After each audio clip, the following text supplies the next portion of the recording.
Hello বন্ধুরা, কেমন আছো? আশা করি সবাই ভালো আছো। তো ভালো থাকারই কথা, সবাই ভালো থাকো, সুস্থ থাকো, এটাই চাই।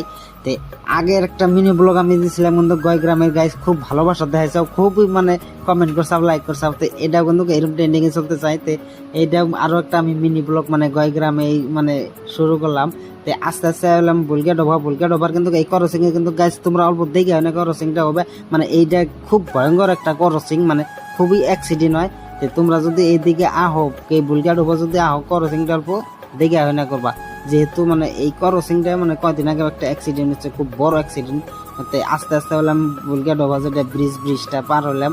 কিন্তু আজকে দেখো আসমানের ভিউটা এত সুন্দর লাগতেছে, মানে এত গাইস এত মজার লাগতেছে, সেটা আর বলতে পারি না। যেহেতু বৃষ্টি হয়েছে, বৃষ্টি হয়ে আমাকে জিনিসটা ধুয়ে দিছে। দেখো কত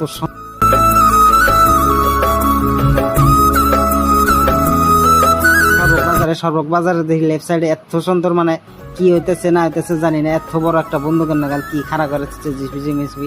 কিন্তু কি একটা কাম শুরু হয়েছে, ঝড় দিয়ে আনে বিদিক ইচ্ছা করে সর্বক বাজারের সাথে, মানে কে কে জানো না জানো কমেন্ট করে জানায়ও যে কি হবো না হবো। আজকের ব্লগটা এই তুই যদি ভালো লাগে একটা লাইক করো, এটাই বন্ধু তোমাদের ভালোবাসা। আর আগের মিনি ব্লগে কিন্তু তোমরা খুব ভালোবাসা দেখাইছাও, কিন্তু এটার মধ্যে এরকম ভালোবাসা দেখাইতে চাই। আজকের ব্লগটা এরকমই, টাটা বাই বাই।